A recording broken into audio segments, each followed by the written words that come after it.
Steve, could you send small instruction for everybody about 2 boxes?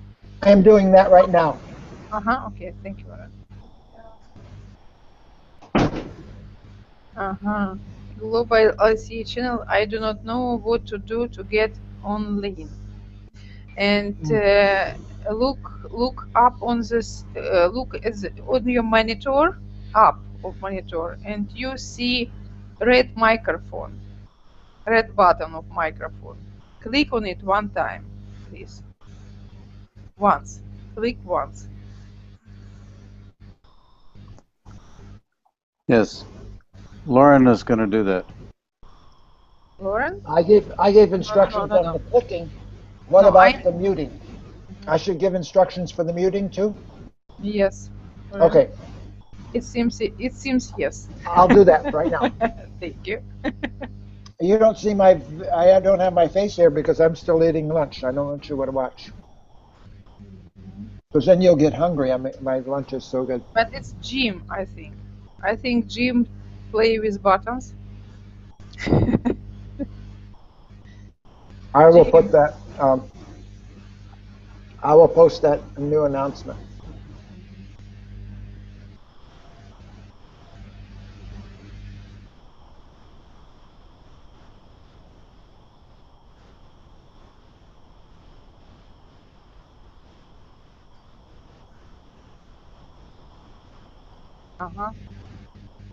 Jim left this video room.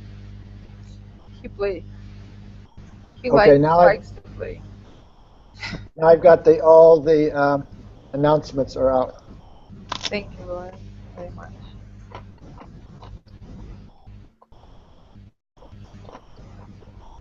Should I make an announcement that they should be well dressed because they're going to be broadcast worldwide, or shouldn't I say something? I don't. Don't. I'm joking. So, Svetlana, I'm going to leave the Hangout with your. If it doesn't bother you, I'm going to leave the Hangout and watch on YouTube.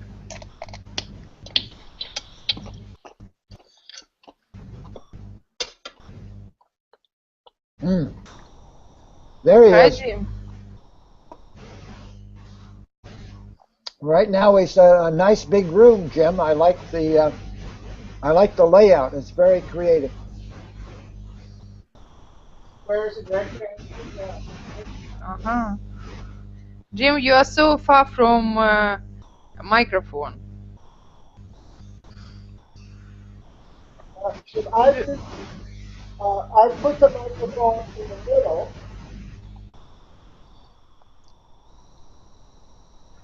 I put the microphone in the middle there, so that if they want to say something, they can. And I was going to have a friend over there play with the mouse if needed. But what I said, is this all right with the microphone? Lauren, is it right for you? Yes. Do you understand English? Yes. Yes, I understood it. Thank you very much. I could hear it. Thank you.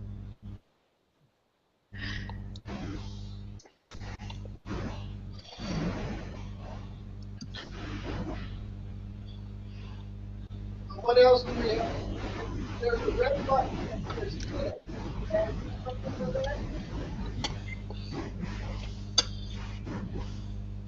Lauren, I nothing understand. I'm sorry. What? I have.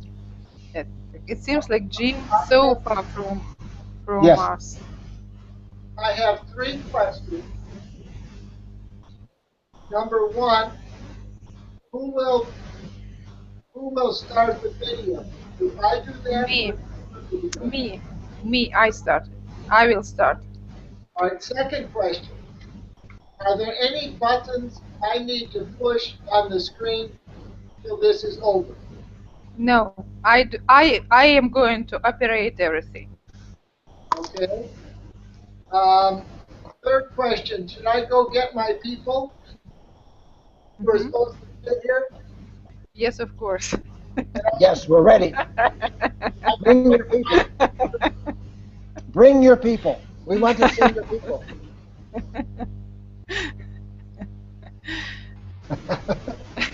Number one, who will start the video? Me, I start. I will start. All right, second question. Are there any buttons I need to push on the screen for this is over? Jim, I love YouTube link, but you should switch on YouTube link. Third question. Close YouTube, please. Yes, of course. I'm telling you. Bring your people. Close YouTube link, please.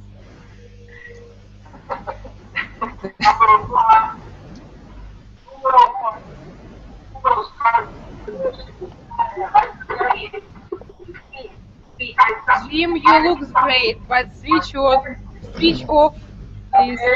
Take off or switch off. Close YouTube link, please. Jim, I love YouTube link, but you should switch on YouTube link. YouTube. Lauren, could you translate my speech to Jim? Jim, you gotta turn off your mic. Jim, you gotta turn off your mic.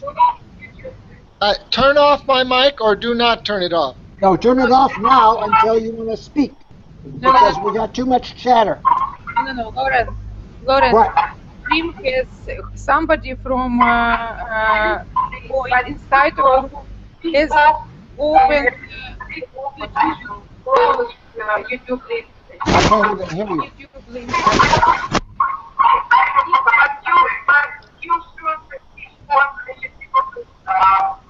Who has What is happening? activated YouTube link? Type it out. Type out your message. I can hear you. Don't turn off your mic. Turn off my mic or do not turn it off. Jane, do you have YouTube link? No? Jane have two links. Okay, it's not Jim. Thank you. Jim, it's not your problem.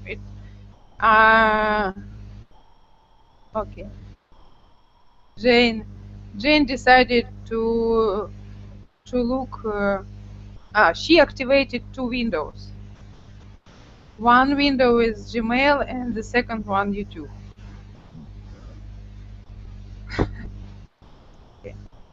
Now it's great. Switch on, Jim. Switch on your microphone. Yeah, Jim, put it back on now. Put it back on mic. Can you hear me now? Okay. Okay. Now it's great. Very nice. Very nice. All right. Is there any way to make your pictures larger on the screen? If you click me, personally me. You personally. And now? Okay.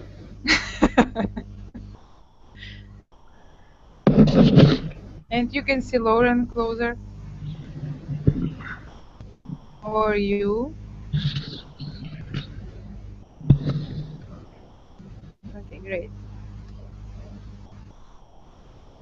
Lauren, somebody is going to video room. I didn't hear you.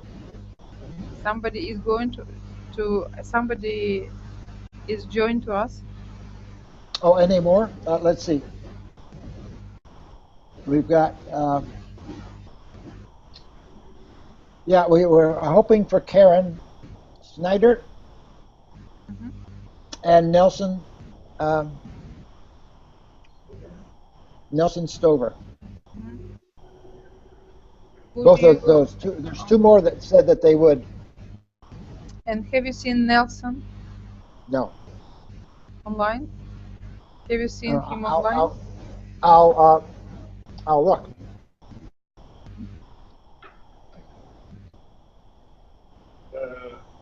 The intelligent ones are coming. The rest of them. You're broadcasting. Be careful what you say. I don't use that kind of language. Okay. Where is Lauren? Hi, Svetlana. I'm here. Hi, Jim. And what do you think?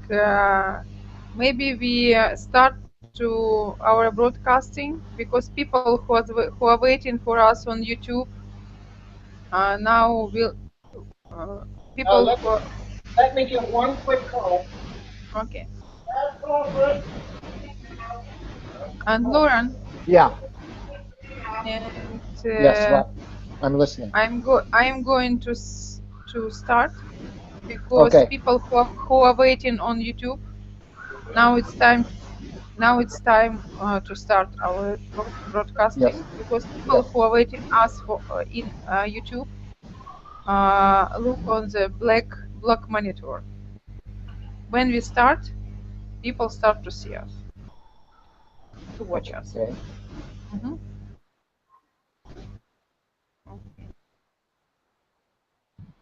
And It's still in Jim, are Russian. you ready? Yes, what am I supposed to do? Just sit here or say things? I'm going to keep to say nothing, and you are leading of this broadcasting. Okay. I switch. Hold on. I'm going. Hmm. There we go. Okay. You're late. Get in here and sit You're down. right. Start daily up at 6:30. They're rushing in right now.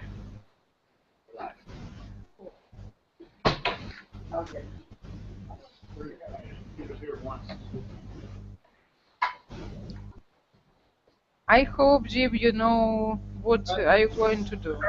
Sit in the corner in case somebody has to use the mouse. Difficult. Otherwise, I'll tell you. Gordon? Sure. I'm gonna say, Lauren, could I ask Yeah. you to send to try to reach the rest of people who are going to video room and help them Yes. Or to leave hear? the door closed. Okay. Okay. And Okay. I I'll do switch that. off. Gordon, Uh-huh. I turn off your microphone. I'd Okay. like it if you could sit over there. Okay. Please do that. Yes. Thanks. Thank you. So in case we need to click the mouse or something.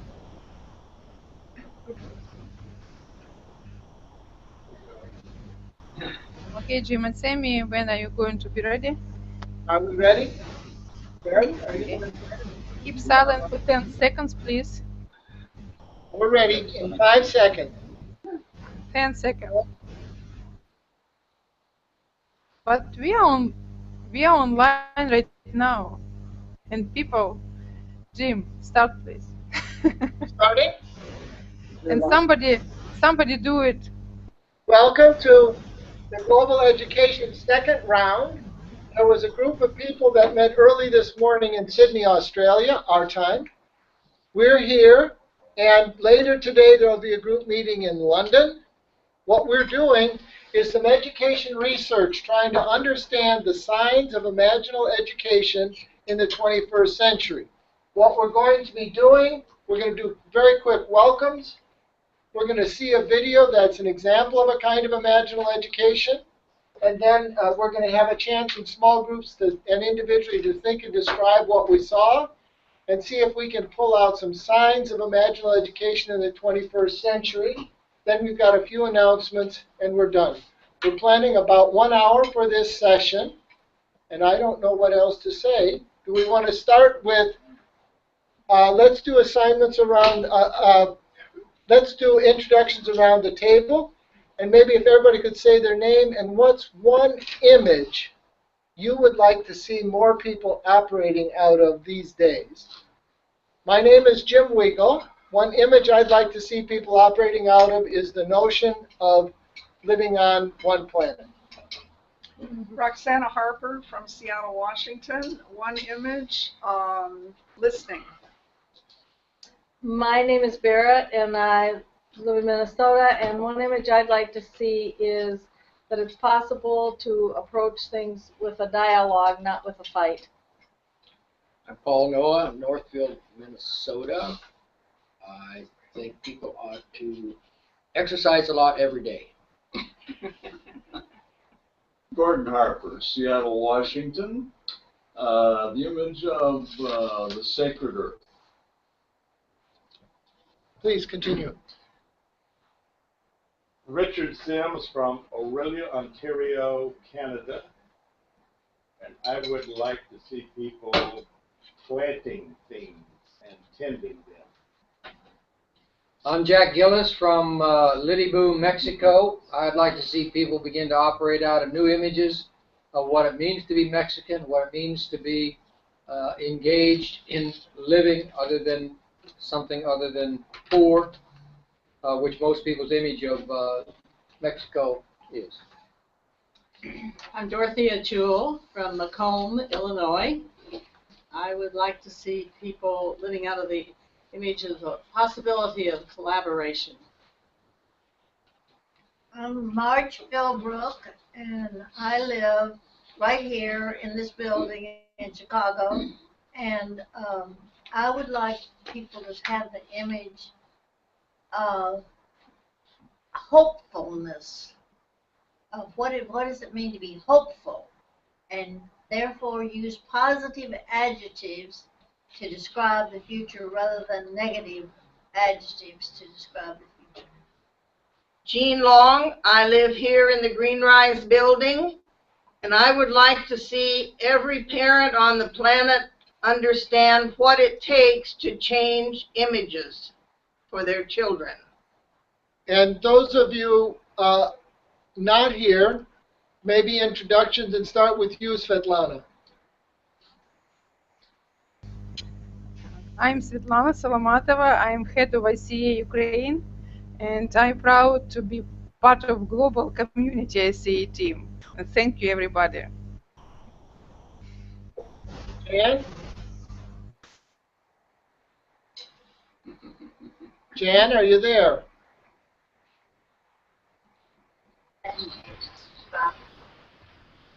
Jean Long, I live here in the Green Rise building, and I would like to see every parent on the planet understand what it takes to change images for their children. And those of you not here, maybe introductions, and start with you, Svetlana. Svetlana, we pushed the wrong button. Somebody did. I'm Solomatova. I'm head of ICA Ukraine, and I'm proud to be part of global community ICA team. Lauren? Yes, hi. This is Lauren from Brooklyn and part-time in Nepal. And I'm very eager to listen in today. I probably won't make many comments, but I'm very eager to listen in to see how I can apply some of this ICA practice in my own work in Nepal. Thank you. So now we're going to watch a 25-minute video that's a summary report on an 18-month program that involves service learning in neighborhoods here in Chicago. So there's a lot of background that it kind of skips over. You're going to have to sort of imagine that, though there's more information online. What we'd like you to do is watch the video, and as you watch the video, try to pay close attention to what actually happens. Most of you know that notion of charting. It's almost as though you want to kind of quickly, as you go through, chart the video to see what's actually there. Then we'll take a little bit of time and kind of work to describe that.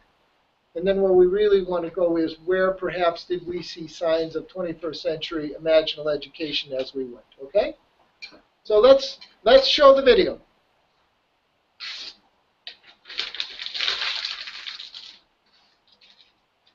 Are we supposed to do Just wait till the video comes on. Take notes. Be ready. I'm praying, Svetlana, I'm praying for the video to come on. And Lauren, I need your help right now, because it's impossible to show two look videos through the Google Plus handouts. And you should open computer and look the video. Google Plus handouts unfortunately don't have this resource for video. I can show presentation, or we can work together in document, but it's impossible to show video. And Lauren, you are welcome. Your turn to say something. Well, I think you would have to turn the video. Can you download the video? Do you have the video ready to play on your own computer there in the green room? In just a minute, we will. Yes. That's the easiest way. In the Because meantime, if 2 people join us, 3 people join us, perhaps they can introduce themselves. You are while you're here. because we each can watch it in our own screens, but we cannot watch it on the Hangout. Keep going. You're Your name and an image you'd like to see more people operating with these days. What's the link? Your name and My name's Jan McGuire. Can you hear me? Yes. I'm. It's 11:15 in California, and I'd love for all of my friends to be in on this. All my friends here. Sorry, my camera doesn't seem to be working. I'm Pam Bergdahl, and I live here in the ICA Green Rise building, and I'd like the image that it's not all hopeless, and that it is possible to create together a new future.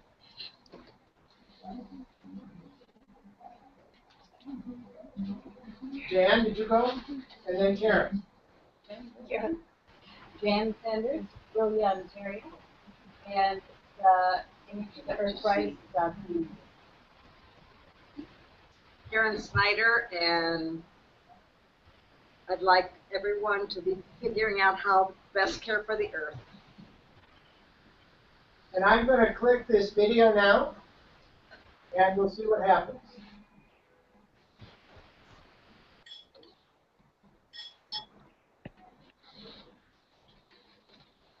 Chief, you're welcome. You're welcome, everybody.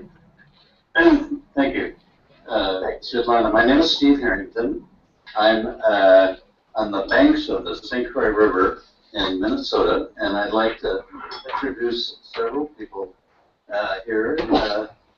To my immediate left is Svetlana, who is our host today. She's in the Kiev. Next to her is Sergey. He's in Poland. Next to him is Jim Addington, who is in Seattle, Washington, right? Next to James is Lauren Waybright, who is in Brooklyn, New York. And next to Lauren is Seva Gandhi, who is in Chicago. So welcome, everybody. And what we'd like to do is just have a short conversation with some fresh questions as well, I hope. So what we want to talk about today is a program that the Institute of Cultural Affairs did over a several-year period of time. It has several ways to talk about it, several names perhaps. Service Learning Program is a common way to talk about it because that word stresses the idea of learning. And there was a very detailed program that went on with this, but the part that we want to focus on today is not the program content as much as we would like to hear from 2 of the people who really helped create and craft and coach folks, work with Coach, guide the program, are James Addington and Seva Gandhi. And so I'd like to just ask a couple of simple questions and see if we might create a little understanding about the stuff behind the scenes, the kind of, maybe an old-fashioned word is pedagogy, some of the learning assumptions, some of the learning events that occurred and got created. So one of the first things that I ever saw personally in this program was a design lab where Seva and James were engaged in trying to understand what were the human capacities that they wanted to make sure got front and center in the learning that was going on in this program. So it sort of prompts my first question, which is, well, very at the beginning of the program, I think the first real event was a program with students at Oklahoma City University in Chicago. What was your intention? Sure, I can provide sort of the bigger picture, and then James, maybe if you want to talk about what we actually wanted out of the student learning. But I would say that why ICA-USA got re-engaged in sort of university work and working with university students is 2012 marked our 50th anniversary, and what we said is we wanted to look 50 years into the future, not 50 years into the past. And because ICA started off a lot with college student engagement, and that was sort of the blood of the organization for so long, we thought we should probably re-engage in that space. And so with that in mind, Terry, the executive director, sort of got James and I together and a few other folks and said, what would it mean to re-engage college students, and what is it that we have to offer college students? And so I'd say that's sort of why we started doing the program, and then James could talk about the components that we sort of decided the program should have. Yeah, I think for me, the kind of background design that was pretty fundamental to our sense of what we wanted to accomplish was a threefold design. You can almost imagine them as three interlinking circles. Relevant contextual curriculum and purposeful social civic engagement, and then intentional learning community. And our sense was that we wanted the emphasis in terms of time to be on the civic engagement. And so for every hour that the students spent in doing more traditional curriculum work, they would spend at least 2 hours, sometimes 3, in civic engagement. And then all of this happened in the context of intentional community. Pedagogically, we were clear that we wanted a program that was student-centered rather than content-centered, and that we wanted to strengthen the capacity of students to do action research. One of the screens that we were interested in them experiencing the city of Chicago through is the screen of asset-based community development. We were going to send them out into Chicago neighborhoods, and we wanted them to be clear that they were looking for the assets of those communities as opposed to identifying what the communities were lacking. Let me see if I could take off on that. And I actually did meet a couple of these student interns, and I think altogether there may have been about 200 in the program. I'm not sure what the exact number is.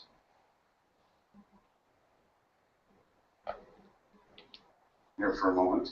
So we have been experimenting with a lot of different things. I think the one you're specifically talking to right now is the summer of 2012. And what I can say is a notable person is now on ICA staff.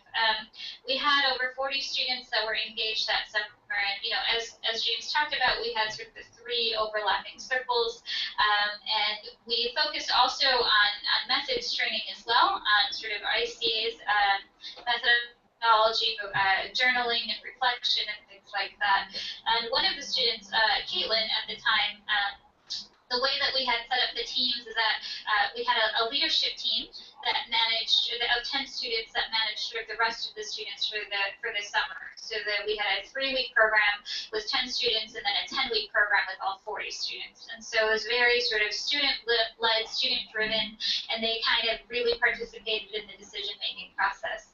And Caitlin was on one of the teams, and she was just so eager to participate in the project, she ended up somehow on all 3 of the teams. She was going out in the community, then she was also helping with event design, she was helping with promotion, and she was very eager to sort of stay on after the internship ended. She continued on with the ICA as a volunteer for a while. She came in even though she was still in school, and then at the end of sort of 4 months, she applied for Public Allies, which is an AmeriCorps program.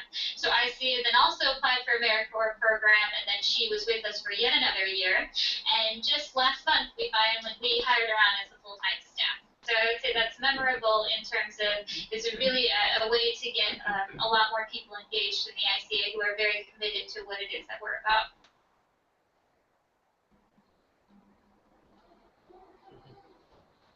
And James, in the course of your meeting and working with all those folks, any memorable characters you care to bring to mind? Well, actually, I think Caitlin probably the one that I would have said something about as well. So why don't we leave it with Caitlin? Well, we can talk about the process. Sure. Maybe another way to come at it would be, it seemed to me that one of the things that happened on the Fridays in at least the summer program was a presentation where the student teams really presented kind of what they were up to, what they'd accomplished at the end of the week. So could you just characterize what it might have been like for a team doing a week in the life of one of these learning communities that you created? Well, what the teams reported on Friday, of course, was the results of their week of action research. And their assignment in their research was to scour the neighborhoods of the city of Chicago, all 77 community areas, looking for local neighborhood level initiatives that were contributing to the sustainability of communities across Chicago. So we were frankly convinced that there was a lot going on in the city of Chicago that was under the radar, that was making Chicago in general a more sustainable city, and in particular was contributing to the health and the resilience of local communities. And so their research assignment was to go out into neighborhoods using a variety of tools and research methodologies and see what they could find.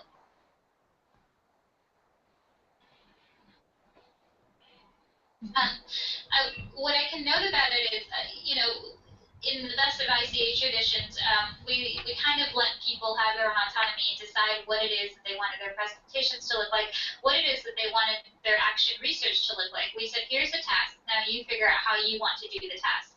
I would say that's very difficult for a lot of students because that is not the way that our traditional education system works here in the States. It's you're told not only what to do, but how you go about doing it. And there's a right way and there's a wrong way.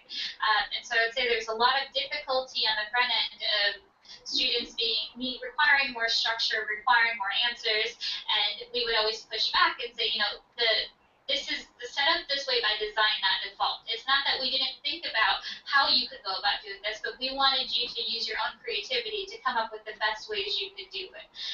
And so it was, I would say, as time went on throughout the 10 weeks, at the earlier end on the Fridays, people had more difficulty, and by the end, they had come up with their own system, and the community of students came up with what they thought was most effective and efficient. And it was something that was a struggle, but I think they really came to appreciate by the end of it. So one way to think about that pedagogically is that we were interested in a participative pedagogy that used an action reflection process where students literally created the knowledge base. The thing that as I listen to you talk, that I become curious about, actually more curious about, is how you thought about your own role. My sister, for a long time, was a dancer, and later she became a choreographer of other dancers, and she seemed to know things about making dance happen that people came to listen to her and work with her, and in the course of things, some wonderful things got created. I don't know if you guys would consider yourself choreographers exactly, but just trying to find a way to invite you to talk a little bit about the experience of being someone that is a guide or a choreographer, if you will, of this kind of activity. James, do you want to go first, or do you want me to go? Go ahead. I mean, I think that, you know, a lot of what we call ourselves at ICA as facilitators, and I think that a lot of time, especially in student learning, people tend to go for training, and we're very, very clear when we use that word versus facilitating. And I think that we were facilitating student learning, and we were facilitating students being able to decide what it is that they thought was important, and then sort of see that through. And so, was your question, Steve, what that process was like, or if that was difficult, or what is your question? I guess, well, just more like what your experience was like of, you know, trying to be, you know, front and center and resourceful when needed, but maybe not exactly, you know, the sage on the stage probably isn't the role that you had most days. What was it like to try to guide this program? I would say from my experience, I had to do a lot of pushing back because, again, people would always come looking for answers. And so it had to really be in the forefront of my imagination that I wasn't, in things that seemed simple, that probably I did have an answer of a way it could go, to be really mindful of the fact that that wasn't sort of the part of the process that we were trying to choose.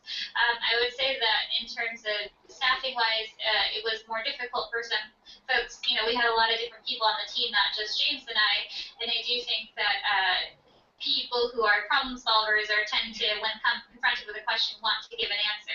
And so internally as our team, I think we kept discussing, we can't give these students answers. We have to keep sort of probing them with the questions and let them figure it out on their own. Otherwise, it's not going to be a student-led initiative. And I think that it was, when you tend to be a solutions-oriented person, it's a little difficult to kind of continually keep that in the back of your mind. Very interesting. James? Yes, so remembering that part of our sort of background design had to do with exposing them to what seemed to us to be a relevant contextual curriculum. And so this role of facilitator, coach, and guide meant that you had to hop back and forth between doing a number of different things, one of which was, on occasion, sharing intellectual frameworks that then would become a conceptual tool for them. That in terms of the pushback that Saba mentioned, you know, we could push them back on the frameworks that we had engaged them, you know, in learning. And so, you know, that was their context for creating their own solutions to their quandaries. You got a quandary in mind when you say that?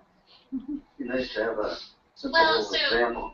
When, let's say, you know, a part of the team was to go out and find community assets, and, you know, we gave general ways in which you might start to do that, which is through internet research, by doing community canvassing, you know, by talking to people. And some people would come back and say, you know, I've been through this community and there's just nothing there. And that was not an acceptable answer for us. We'd say, okay, well, what is it that you haven't thought of? And what is it, you know, when we looked at what we did the training on asset-based community development, what are some tools you can use? Like, is there a public library in that space? Is there, you know, and how does snowballing work? And we taught very sort of basic community organizing skills. And in terms of the pushback, you would not be accepting that this is just not happening as an answer. It would be more like you have the skill set to keep going deeper until you find what it is that you're looking for. And I think that also took a lot of understanding and faith on our part that there is actually a lot of great stuff happening in the city. Yes.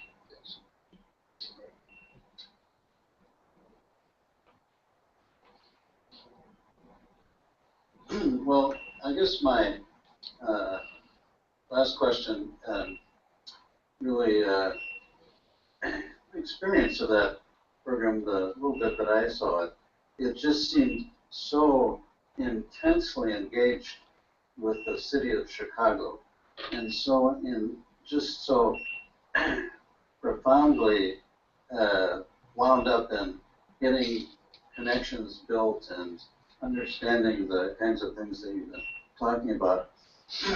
I'm wondering if, as guides to that program, if you saw some things that might be transferable out of that startup context into a different culture, into a different learning environment, into a different institutional framework, that might be some clues if you're going to adapt something, project-based inquiry or asset-based community development, or this particular style of learning. What would be some things that you would recommend that people look into if they were going to try to design a program that has some of these qualities in a completely different cultural or organizational context? You know, that's a challenging question. And I think for me, one of the things that we felt very strongly about was the threefold design of the program. That somehow you've got to deal with relevant contextual curriculum, purposeful civic engagement, and intentional learning community, and weave those three together. Now, I think that's the framework that would be transferable in virtually any cultural context. And then related to that, the pedagogical assumptions, which in some ways may be more challenging, but the business of participating pedagogy that's student-centered learning and uses an action reflection process is pretty fundamental to making it work.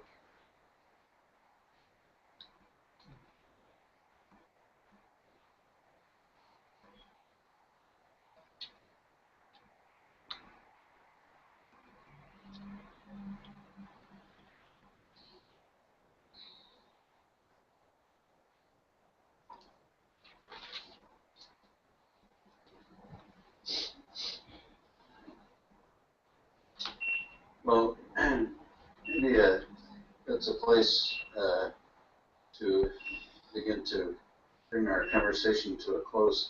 Is there anything that you wished I would have asked, or I should have, could have, would have asked, that you were hoping to say that I didn't ask, that you want to put in at this point, or you feel like we've at least got a start to this inquiry that we want to do? Any other thing that you have that you'd like to put in? I mean, I guess maybe a question that I not shoulda, coulda, woulda, but a lessons learned and sort of where we went from there. I would have been happy to answer that because that was now 2 years ago. We've done several things with a lot of student groups since. Okay, so go ahead. What's a lesson learned?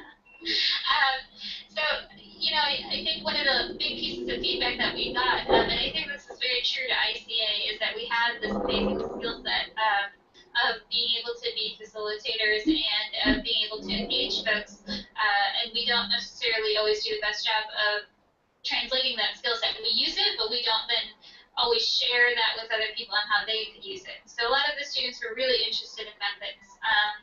Like, I know what you just did there, and I know that you got everyone to participate, but I don't know how you did that. And so sort of from there, we have been trying to infuse more methods into, we'll do the training or we'll do something with the students, and then we'll pull back the curtain. So this summer we had students where we did similar things to what we've done previously, but then we'd stop and we'd say, okay, now what did we just do there? And what was the learning there? And how might you apply this to community groups that you've worked with? And we're sort of making a shift of engaging students who are really interested in community development as a career choice and a career path.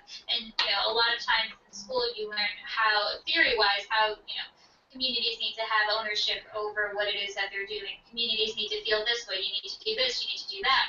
But you don't learn any practical tools or skill sets to do that. What ICA has to offer is it goes very well with that traditional education of theory. We have sort of the practical pieces and the tie-in to it.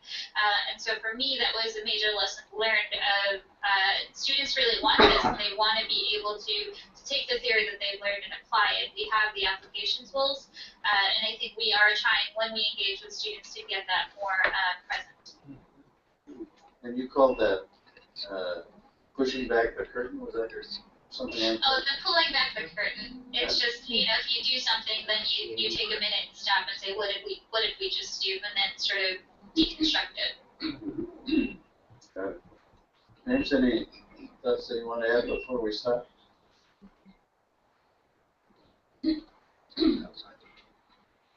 Just a reflection on the civic engagement.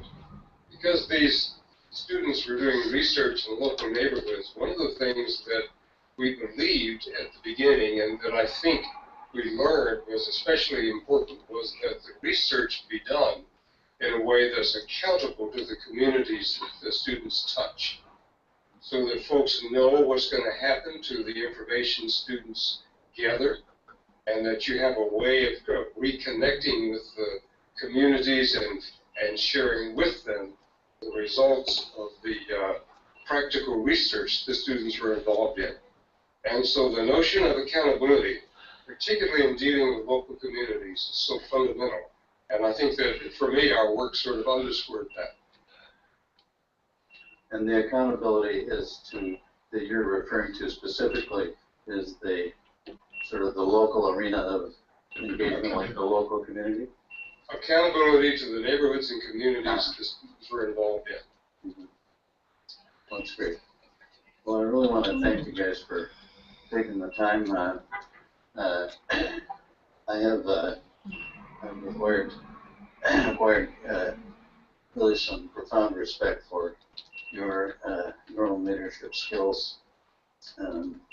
Privileged to listen to you and work with you. Thank you very much. Thank you, Steve. Thank you, Seva. Thank you. Thank you. Thank you, everybody. Yes. Nice. Gordon, can you do a simple something? Can you do a click and get us out of that? Do you know how to do that, Gordon? Where's that? In whose kitchen are we? Yes. That's nice. Warm climate. Do, in the bottom corner, get it out of full screen, Gordon. Yeah, oh, I know how to get on. There you go. Good job. Let's give Gordon a hand. Now, can you see which tab is the Google the Hangout, which is the top? Yeah, you better eliminate this screen. And then over to the left, I think, is the Hangout. And here we are. Hey. Are the rest of you there? Looks like we've had a new person join us. Yes, I want to introduce my daughter, Claire. She's off on my left, must be on your right. And Claire, you can unmute your mic and say hello if you want. Hi, everyone. Greetings. Hi, Claire. Hi, Claire. So, Claire, we each said our name and mentioned one image we'd like to see more people operating out of these days. Well, sorry, the image? What's the picture you'd like to see in people's heads that they're operating out of? That's a great question. Yes. Should we come back to you? That would be great, so I can think about the image that I'm thinking right now. One more who needs introducing. Oh, I'm sorry, and we have one more person. Farrah, if you could lean forward. We also had one person join us here. Say your name and what you do and what's your...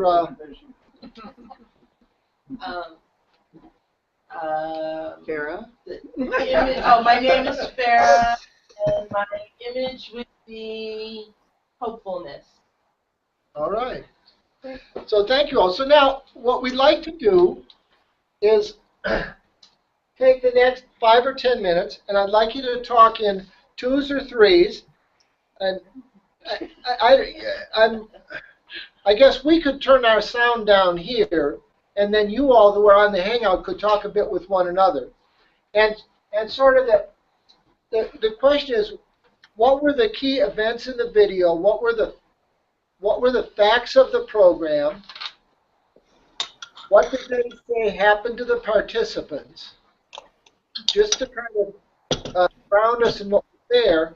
And then I'd like you to step back and think, what for you are 2 or 3 signs, indicators, things you heard that you felt like some real imaginal education was going on, some real effective learning was going on in terms of approaches, stance, or whatever like that. Then we'll come back and share those and talk a little bit. And I'll kind of keep track on the time. So go ahead and talk. What is the time? 15 minutes? No, I'm 5 or 10 minutes. Are you going to mute our mic? They want to hear us. No, they're going to. They are, okay. No, Yeah, I'll figure that out. Here, 3 of us, yes. And did Claire find out what an image was and did she want to say her No, what's that first question? Okay. So Claire, what did you notice about the video that was outstanding to you?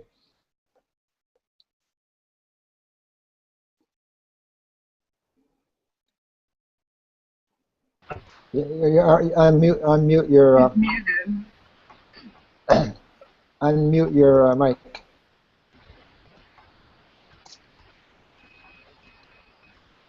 Claire, are you going to stay with us, or are you going? Maybe she's out.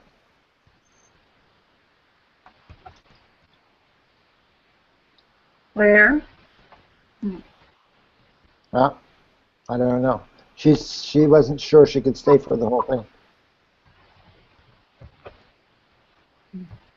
Jan, your video doesn't work? It's not working. I don't know. Can you hear me? Oh, yes, I can hear you loud and clear. Okay. So I don't know why my camera's not working. The light was on, but it wasn't. I don't know. Anyway, so let's go on with our conversation. What was the question? Well, he asked for about what the facts were and what the participants were doing, but since we've watched it so often, I would like to jump to the indicators of growth and change that we saw. So you've watched it several times. What have you seen in terms of, what did you hear in terms of how there was obviously some growth going on? Also for the consultants themselves, they admitted, for example, when she talked about the curtain, that we at first they just went ahead, plowed ahead, and went ahead with their regular program. But then they realized, oh, I should shut up a while, or else at least stop and say, well, all right, so we just did this activity. What did you think of it? How do you think it worked? Should we have done it another way? I mean, this is a process thing that they had to learn, and I think it is very, very important. Because teachers oftentimes don't stop to do that for their students. And if we're working with adults, we definitely should do that, especially if we expect them to go out and train others. One of the things I appreciated the most was the asset basis of the research that they did in the neighborhoods. It is so easy to see the problems, and I think this is true in spiritual development for ourselves too. It's easy to see the problems, but it's not so easy sometimes to see the assets.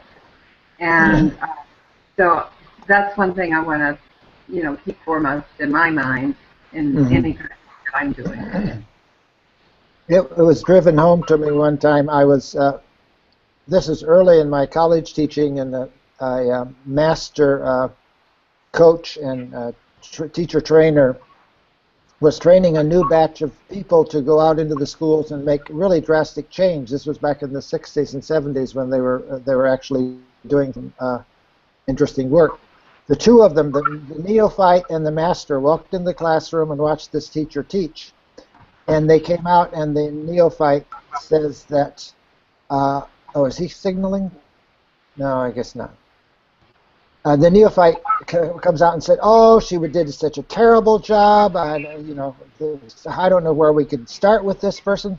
And the master teacher just turned around and quietly said, "Okay, now go back in there and find something good. Catch her being good." I mean, this is what we have to do all the time, but we fail many times. Many of us fail to look for what's good, and that's the only way. That's what you build on. What's good, you build on that. You can't build on what the mistakes are. Right. Okay, so we have 2 points: pulling back the curtain and revealing the process. Yeah. The process, and emphasizing access. 4 minutes you all on screen, and then we're going to share our answers.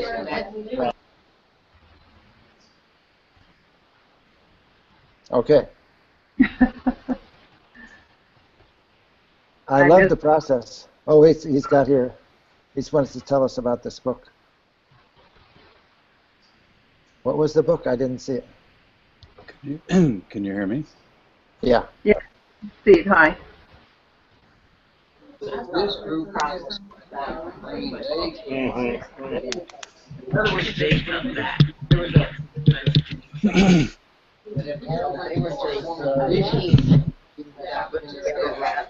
And the old guy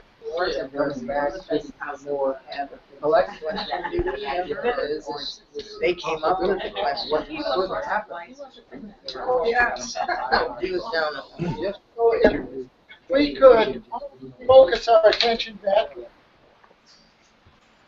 as a whole group, and we've got maybe 5 or 10 minutes just to share out some approaches or thoughts. And I was thinking, I can hear from each team, and if you could share one, I don't know the right word, one sign of imaginal education, one thing that struck you. This is an example of imaginal education for this coming century. Good education, if you're not familiar with the term imaginal, profound education, human education, whatever. And I was thinking, let's just hear one from each team and sort of pick one that you would guess some other teams might have mentioned as well.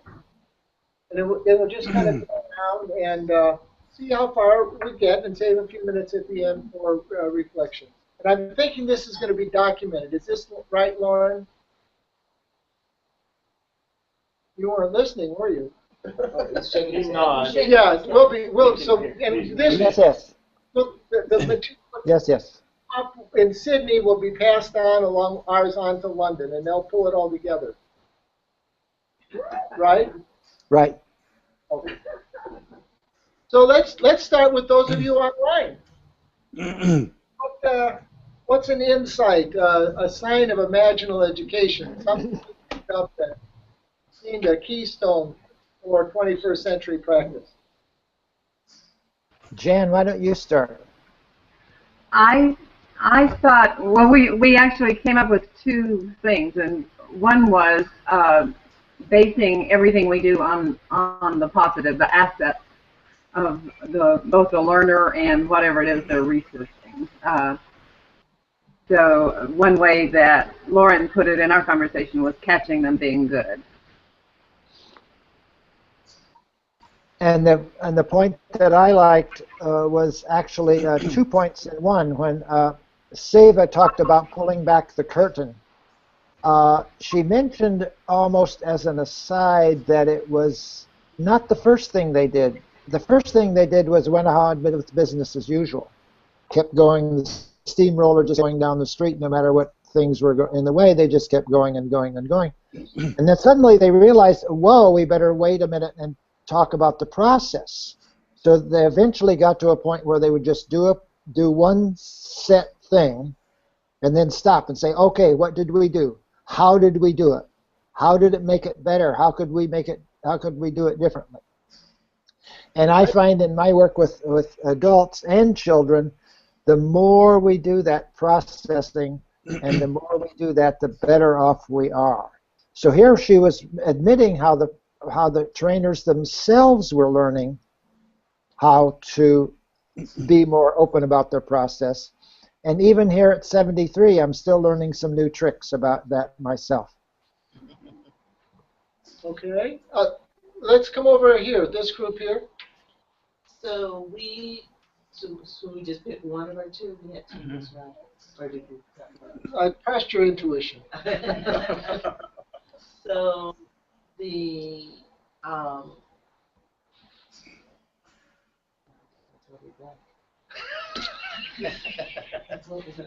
Gordon, Three. Don't start with this. Any group that at the moment remembers what they were going to share. Live television. Here? You have one? So, well, we talked about how people do not think that sustainability is everywhere, and to have a map now that you can look at and see that there are sustainable projects in all 77 communities, cut across that image. And how is that a clue in terms of imaginal education? That you create, I mean, the whole project started with that being assumed, but there were so many people that did not believe it, and after the research and going back and back to some of the communities, it changed the image. Okay. Did any other groups come up with something like that? Mm-hmm. Yeah. Let's hear from another group. To build on that or a different one? Either. I was thinking different, but okay. Whatever we had you do. One different one, which was the spectrum of sustainability and how that would have expanded of what was involved in sustainability, and kind of maybe a narrow perspective, and by the end that broadened out. Mm-hmm. So their own images of the word sustainability. Of what they were looking for. Yes. Yeah. Now, I thought your question was, what did we see on the film? It is. What I was asking for reports is what out of your conversation were one or two insights about what 21st century imaginal education looks like. So we were kind of skipping over a couple of levels of that. But what did you see on the film that was a clue about 21st century imaginal education? One thing that I saw was that Steve, in his introductions, was challenging the other people to speak rather than telling them what to say. Okay, all right. So, because the style he was using was shifted from some time I've used him. I've seen him use a different style, but he was challenging them to come up with their opinions. And so Jim Addington and Sava came up with their opinions rather than just reflecting something that Steve had already said. All right, all right. Go ahead. All right. So we came up with the students' change in image of how to learn. And so they were used to going to a lecture and having somebody teach them. Whereas in this case, they went out and created their own learning experience down to what it is that they were going to learn. So the whole image of how to learn, that this was a whole different way to learn. Okay. On screen, any others you'd like to add? This is Steve. One thing that struck me as I listened to them talk originally was the notion of accountability to a local community. Maybe accountability sounds a little harsh, but maybe a kind of respect that gets created about the place where ordinary people live. That sure seems like something new in our current times to me. And that certainly, not everybody has that picture. Now, one of the very old principles of imaginal education is the meaning of a message is the change it produces in your image. So if something happens to you or you see something and it causes something to begin to happen or shift or change in you. So where did you, if any place, in this session, where did you experience your picture of what imaginal education is, of how learning takes place, of the relevance of ICA's work? Where did you experience a little bit of an impingement, challenge? Well, I would think that, so sort of in line with what Steve was just saying, was that those students started off with an image of Chicago, especially some of the hoodie type neighborhoods of Chicago. And they even went in and came back and said there's nothing there. But then they were forced to go back until they found something. And then that created a whole different image of those neighborhoods for them, from something that's barren to something that does have something, and that these are people and they are normal, regular people living normal, regular lives. And how did that push your image? How's that pushing something in you in terms of what ICA is and does, or how you operate? Well, I would like to see ICA do more of that. I think that ICA has the tools and the experience and the voice to get involved in things. I mean, just like the whole Ferguson thing. A lot of that has to do with those same kinds of things. You know, there's been a response from Republican politicians saying that if the black people in Ferguson just acted like they're white, then they wouldn't be having this problem. You know, so there's this whole image of why these things happen, and it's usually the victim that's causing it to happen, as opposed to looking at the systemic problems. And I think that if ICA got more involved in things like that, then we could at least help people start to see things from a different perspective. We've just got a few minutes. Anybody another comment or moment to share? The learning community, intentional learning community. Nothing can help to change people's image of who they are and who they can be than not only working in the communities, but going through some intentional curriculum that gives you, bringing intentionality to the methods that you're using, you didn't know you were using, and then being together and reflecting. The reflecting. We have a movie here on Sunday nights.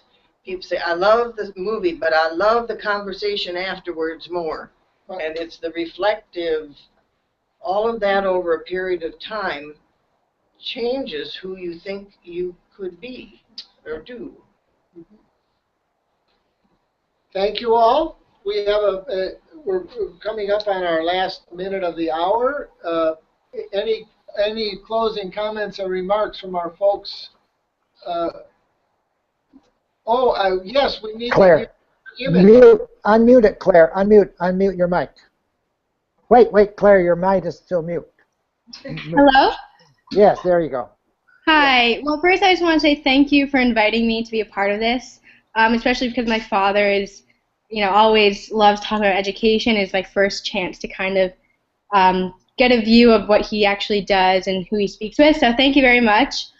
I would also say my image, I think from listening to what everyone has said, I think that creating an environment where curiosity is important and valued is extremely valuable, especially because with curiosity leads to awareness. So I think that hand in hand, if you have an environment where you're asked to reflect on certain topics discussed, comes these natural questions that will lead you kind of down a trail of becoming more aware of your situation and what's happening.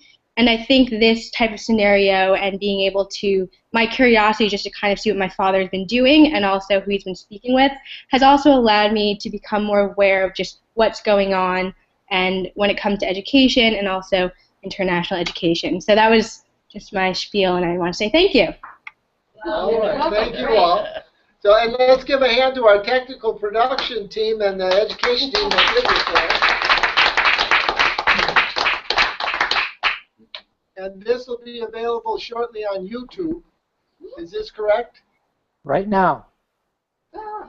Right now. All right, and then are we done? What else? Well, if you think you're done, you're done. We're done. All right, thank you all. Wait, Jan had a comment. Oh, good. I just want to say I'm so sorry. I'm so sorry I put on makeup since my camera didn't work.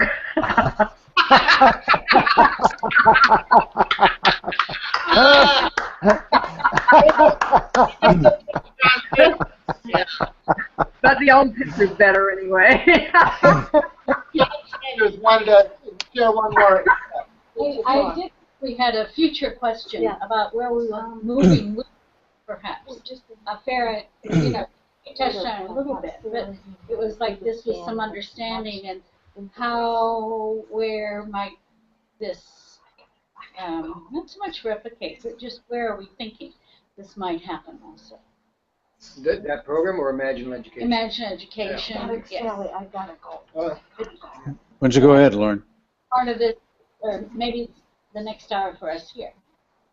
All right, I think we're done. Thank you all. Wait. Just want to mention that about the next steps, because we are always thinking about the next steps over here.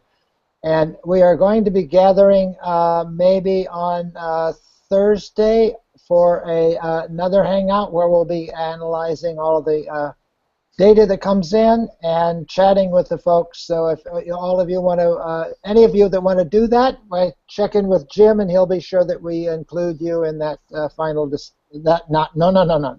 next step discussion.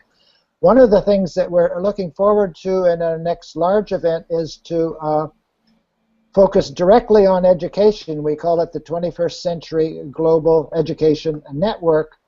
And that would be us folks that are working directly in the schools for our livelihood, and we'll be stepping back and reflecting on what's next for us, and how and also, by the way, how we can mesh and intersect with what I've been learning, and how ICA methodology can intersect with what we're doing out in the field. All right. Thank you. Thank you. All right. Thank you all. Is anybody? Where's the mouse? Turn it off. Up there on the. Thanks, Dave. Thanks, Ivana. Thank you, guys. Thank you, guys. Thank you very much. Bye. Happy solstice. I mean, equinox. Equinox. Yes.